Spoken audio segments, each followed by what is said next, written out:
can't do it. He said, this is haram, it's no good. You know, I said, yeah, brother, I cannot do this. Why are you talking like that? Which is, I'm working in a university myself. You know, I'm programmer. I do database. And he's a student, and it makes me very upset. I was so angry, and I didn't want to talk to him. He didn't understand when I talked to him. Well, let me say this. He has no right to do that. Because the Prophet ﷺ told you that صَلِّ قَائِمًا, pray standing, but if you cannot, then pray sitting down. It seems to me like from what you're saying that you cannot be standing, you cannot be bowing down and prostrating because of the fact that you're shut on your feet. Yeah. Then what you need, then what you need to do is let him know that the Prophet ﷺ said to his companion Imran ibn Husayn, pray standing up, and if you cannot, then pray sitting down. That's a license that I have, and I'm sorry, you have no, right to say that to me, and don't be upset and move on with your life and just ignore the brother if he keeps bothering you. I don't talk to him, brother. No. Well, not talking to him is not good. You know, we as Muslims, we need to be able to overcome these personal things. You know, we are in America here. We come. America for us is like a pool. You know, that attracts all nationalities, and we come here with our differences, and we just need to sort it out. Meanwhile, maintain a relationship, because if we're going to end up just boycotting one another, this is what Shaitan wants, and we're going to be divided in the same community, then, the whole thing is not going to work. So you're right. I think what we need to do is we need to let him know that I asked this sheikh, and he said, the Prophet ﷺ said to his companion, who was sick, Amran was sick when he asked this question, pray standing, and if you cannot, pray sitting down. Now it's between me and Allah subhanahu wa ta'ala. Allah knows that I am sick, I cannot stand up.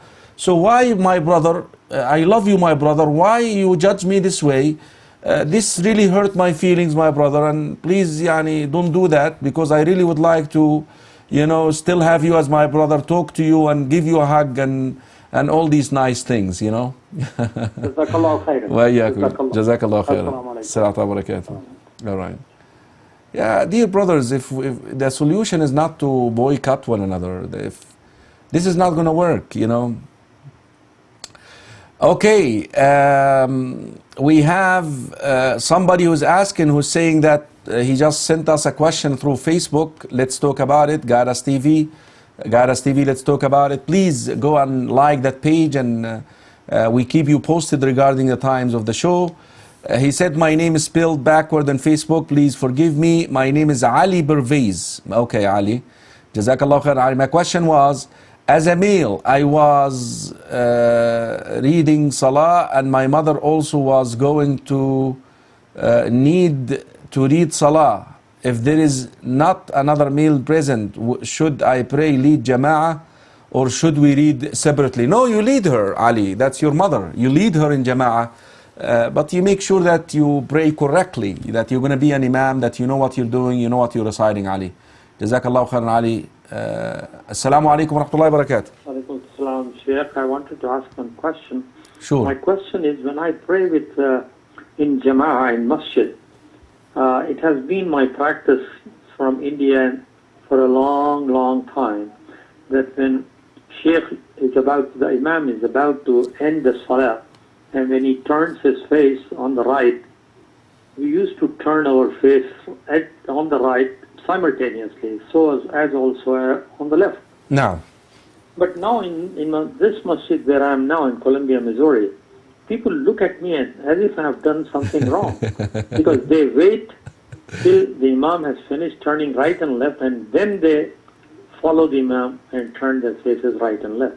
So what I was doing was wrong, or was it illegal? Well, I want to tell you something. We really got to learn to be a little bit compassionate also, once we go about, denying or condemning something, I'm sorry, that's the verb. Basically, the practice that you should wait until the Imam is done. Famous statement, do not be equal with the Imam. You wait for the Imam until he finishes his move, and then you go ahead and make your move. But now... So, Sheikh, what I was doing was wrong then. I would like to be nice and say it in a nice way to you, and don't act like those who look down upon you. But I think, if you wait a little bit is more to the sunnah, inshallah. Sheikh, this evening I was talking to my wife, and she was asking me about qurbani, slaughtering the sheep. No. I said it's wajib for a family to slaughter one sheep. No. But she's arguing with me that no, we are two people, we should slaughter two. I said my father never did it, I never did it. No, but I'll find out from Sheikh who is right and who one is sufficient for the whole family. One is sufficient. Is sufficient for the whole family.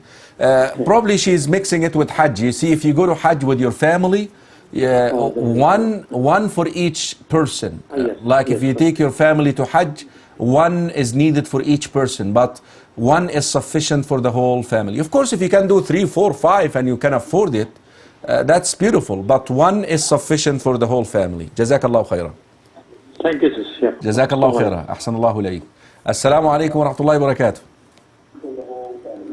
Assalamu alaikum. Assalamu alaikum. Alaikum assalam wa rahmatullahi wa barakatuh. Okay, I have a question.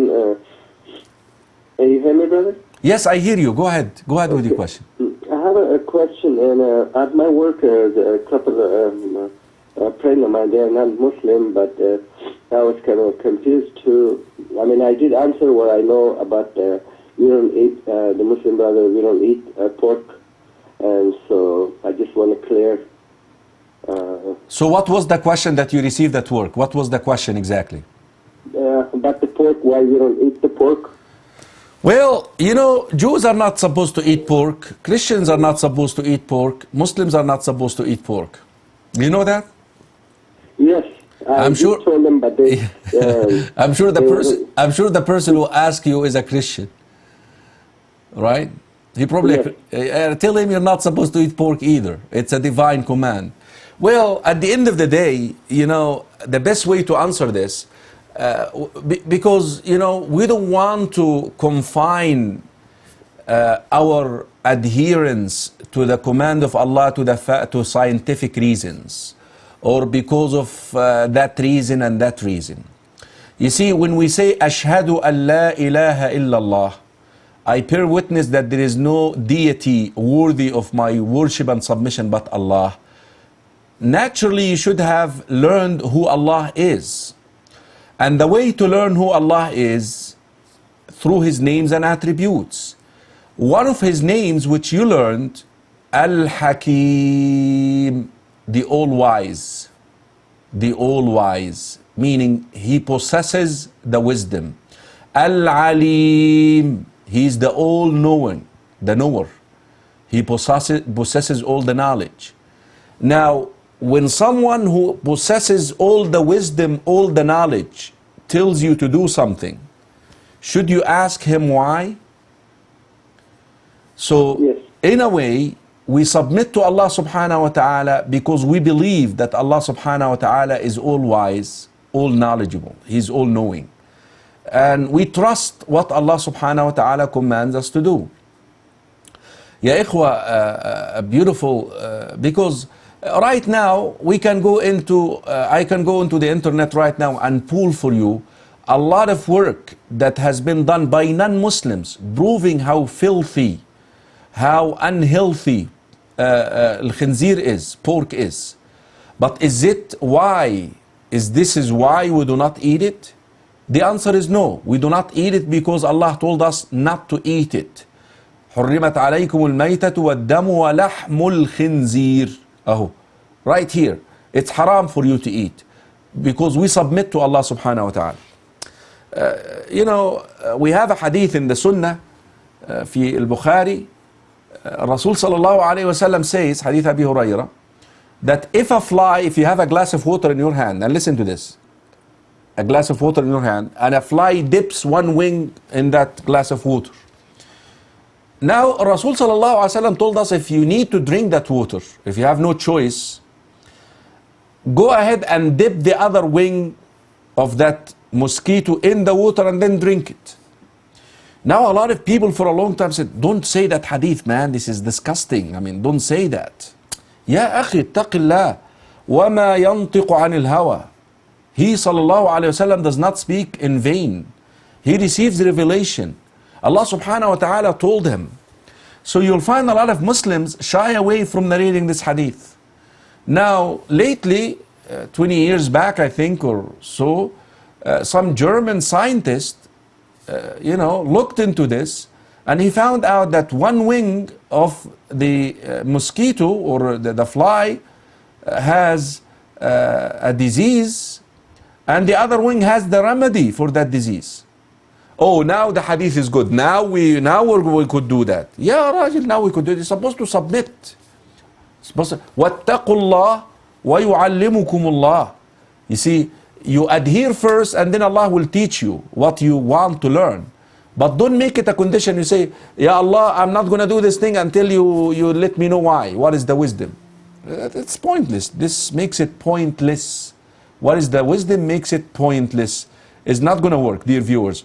So the bottom line is, dear viewers, that we have to submit to Allah subhanahu wa ta'ala and not wait for the wisdom, for the command in order to submit. We submit to Allah subhanahu wa ta'ala. Jazakallahu khair. This is the best way to go and explain it. Okay, thank you, Jazakallah. Assalamu alaikum wa rahmatullahi wa barakatuh. Assalamu alaikum. Assalamu alaikum. وعليكم السلام ورحمة الله تعالى وبركاته. Naam, name, state and question please. Oh, I have a few questions for you, and I wish inshallah that you answer them. Inshallah. And the question they're saying, I'm just asking if when you're reading Quran and you finish it, it's when some people kissing it after they're done reading the Quran. Is that halal or haram? So they do what again after they done the Quran reading? They do what? When they're done, they close the Quran and they kissing it. Oh, kissing the Quran. Yeah, it's something that is we don't know of. There are some of the Tabi'in used to do that. Some, very few of them, but I would stay away from it. The other question is when you're making dua and when you're done, you wipe your face with your hands. Is that also some Ibn Umar? It was authentically recorded that he did that. Somebody saw him doing that, but I would stay away from it too because the majority of the companions would not do that. So I would go with the majority and I would not do it. Okay. What about the masah al-wajh after dua? Also the same thing, the face and the body, we don't have a hadith. Also the practice of the overall majority of the companions does not authenticate that. That's why I say don't do it. So the other question is... But wait a second, okay. If we're talking about the mu'awwidat before you go to sleep, that's different, all right? For the viewers, so we don't confuse them. We have an authentic account that the Rasul sallallahu alaihi wasallam, before he would go to bed, he would recite al-mu'awwidat and wipe his body with his hand. Yeah, he would do masah on his body as far as he can reach. So, but we're talking about the other areas, the other places. Go ahead. And one day I came late to the salat, and the imam, he made the taslim. Then I got up, but after I got up to make up the rak'ah that I missed, he did the sajdat sahw. And I didn't know if I had to go back and do the sajda with him, or I do it after when I do salam and do it again.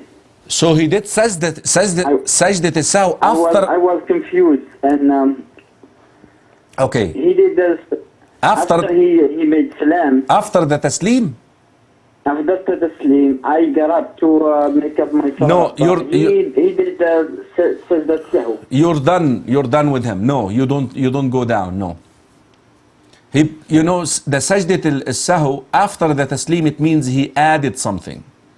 So you're good to go. Don't worry about it. Just go ahead and pray what you missed of that salah. Okay. And when you pray in Isha, for example, and you came late, the rak'ah that you doing, you gotta recite loudly or? Really, the variable that decides this is, are you going to confuse others, disrupt others around you or not? If you're by yourself and no one is around you, go ahead and make yourself hear your voice, because هذه صلاة جهرية. This is a salah that we should recite loud. But if you're going to end up, making noise and حتى بالقرآن النبي صلى الله عليه وسلم نهانا. Even when we recite the Quran, the Prophet ﷺ banned us from causing others to be disrupted. So we should make myself just whisper it without causing the others to be disrupted by your recitation. I have one more question about Naila. Go ahead.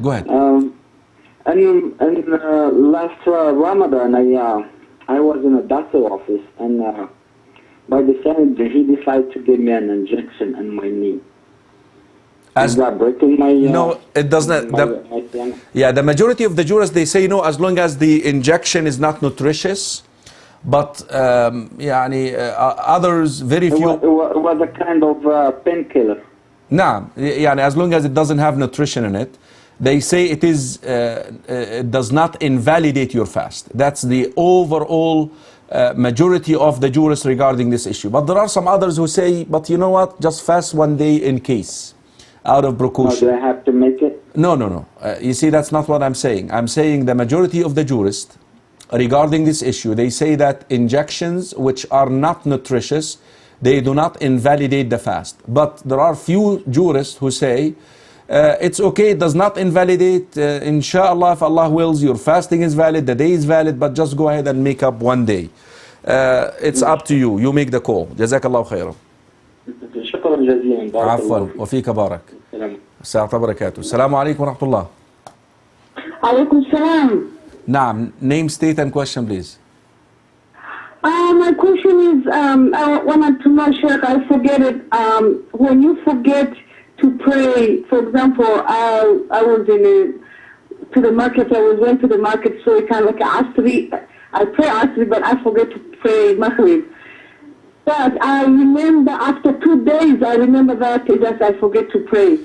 So is that bad? Then I have to pray again to pray, to make cover, or I have to just so kind of like you did not pray because you forgot. Yes, I forget completely, but after 2 days I remember. Alhamdulillah. Hear what the Prophet says to you: "Man nama an salatin aw nasiyaha falyusalliha idha dhakaraha." Now, what you need to do is immediately, as soon as you remember it, you stand up and pray Maghrib. Even 2 days. Even a year later, you stand up and pray. I see. Okay. So now, it passed a month now, but I remember now. Can I just read? Right now, you stand up right now. You go make wudu and pray it. Inshallah. Jazakallah khair. وإياك. جزاك الله خيرا. Okay. السلام عليكم ورحمة الله. Assalamu alaikum, Sheikh. I'm not an Arabic speaking person. I'm just like Ajami. I wanted to ask you about that word, brother. Okay. In Surah Al-Hijr, Allah has the shaitan presents an excuse, and he says, "Qala Rabbi bima aghwaytani," and then he uses the same word when he says, "La ughwiyannahum ajma'in." La ughwiyannahum ajma'in. Naam. Al-ghay. So how can he use the same verb for Allah Ta'ala and same verb for misleading the people? Well, Allah did not mislead him. Naam. Naam. Why Allah Ta'ala says, قال ربي بما أغويتني? طيب, you're done? Yes, I'm done. And the same word is used in I got it. Araf, I believe. Yeah, I got you. You know more than me. Yeah, I got your question. Okay. Listen, to answer this, you need to understand that there are two types of guidance. there are two types of guidance. They say the guidance of direction, هداية الدلالة, and the guidance of tawfiq. The guidance of tawfiq, that you take on that path. What do you mean by that? In the Quran, Allah subhanahu wa ta'ala says to the Prophet sallallahu alayhi wa sallam, إِنَّكَ لَا تَهْدِي, you do not guide. الآية يعني إنك لا تهدي من أحببت ولكن الله يهدي من يشاء وهو أعلم بالمهتدين. And in the other hand, he tells him in Surah Al-Shura, this verse in Surah Al-Qasas, and another verse in Surah Al-Shura at the end, وَإِنَّكَ لَتَهْدِي إِلَى صِرَاطٍ مُسْتَقِيمٍ, you guide to a straight path. فَنَفَى عَنْهُ الْهَدِي وَأَثْبَتْ لَهُ الْهَدِي. He negated, he dismissed the fact that he guides, and in the other verse he affirmed the fact that he guides. Now, they say the first type is الدلالة, that you show the way. وَإِنَّكَ لَتَهْدِي, that means I explain to you the truth. Now, inside your heart, you make a decision whether you will follow that truth or not. Based on that decision, which Allah knows, Allah will grant you the second type of guidance, which is the tawfiq, the strength that you stay on the path.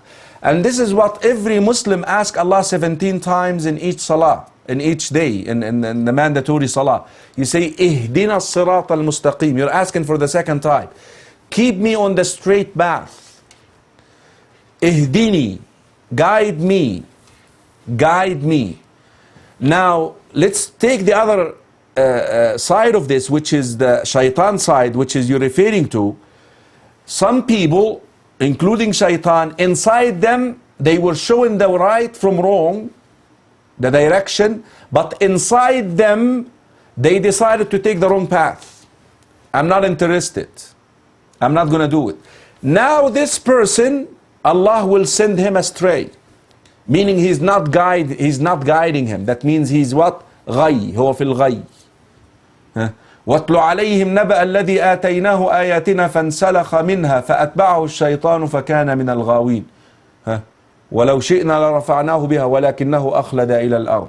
So الشيطان knew the truth, knew that he has to submit to Allah subhanahu wa ta'ala, but in his heart, inside his chest, he decided to not to follow that. Now as a result of this, Allah did not guide him.